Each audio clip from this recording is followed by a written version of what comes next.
Welcome, you curious things, to this, well, let's call it an intellectual salvage mission. I'll be your guide, the spirit of negation, if you will, and tonight we're going to pick through the rubble of a supposedly sane mind. Do try and keep up. All right, let's get right into this ruin. You need to understand, this isn't just some story, it's a vivisection.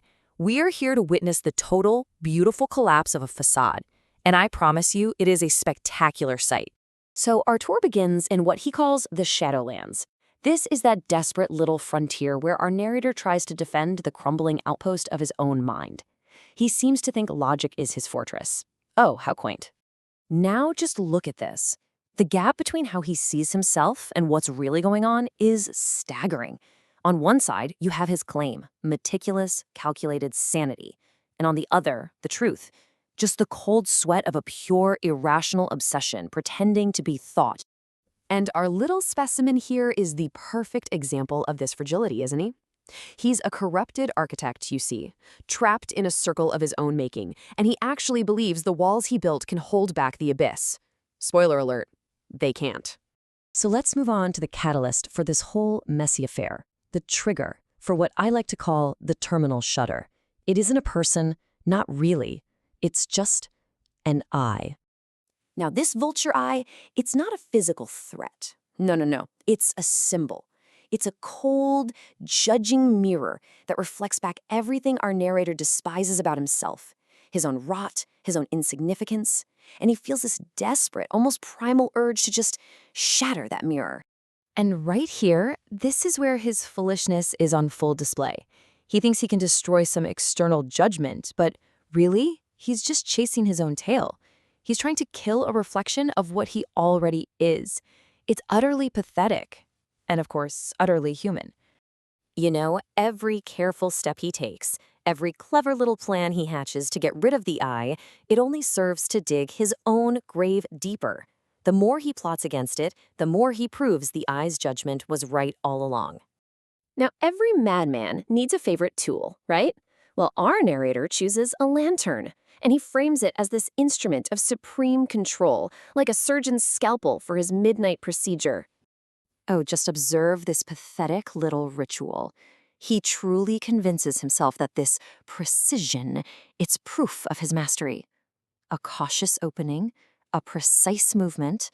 Look, it's all just a frantic delirium, a desperate dance to distract himself from the darkness he can't possibly control. He thinks he's wielding a weapon of logic, but in reality, this lantern, this single, thin ray of light, all it does is illuminate the fragile rope he's walking on right above his own madness. It's not mastery, it's a spotlight on his terror. And here's the exquisite irony of it all. The very tool he believes is proving his sanity, that's the thing that's ensuring his downfall. This meticulous mechanical process just locks his gears into a state of spiritual apathy.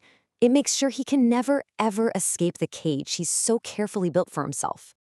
All right, let's pull back for a moment and look at the setting. This house isn't just a location, it is the man. It's a claustrophobic, sealed container for a very fractured mind. Think about it. Every element of this place mirrors his internal state. It's a gilded cage for his pathetic little ego. That ticking beetle you hear? That's the countdown to his inevitable confession. The polished floors are just there to hide the rot underneath. And no matter how strong the locks are, they can't keep his own conscience out. He really believes it, doesn't he? He thinks if he just maintains the surface, if he performs his rituals with enough precision, no one will ever notice the decay. But the stench of truth, well, it has a way of rising right up through the floorboards. And now we arrive at the final stage of the collapse. This is the part I enjoy most. The lies stop, the performance ends, and the truth makes itself heard. There it is, the universe's one truly honest sound. It's just a dull thud, but it's beginning to swallow every single one of his clever illusions, all of his pride. And the rhythm grows.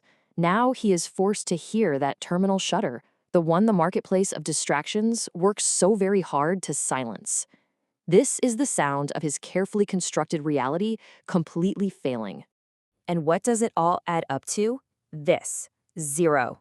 The logic of zero. All his planning, all his cunning, all his pride, in the great ledger, it amounts to a meaningless void. His variable is and always was 0. So, what happens when the noise becomes too much to bear?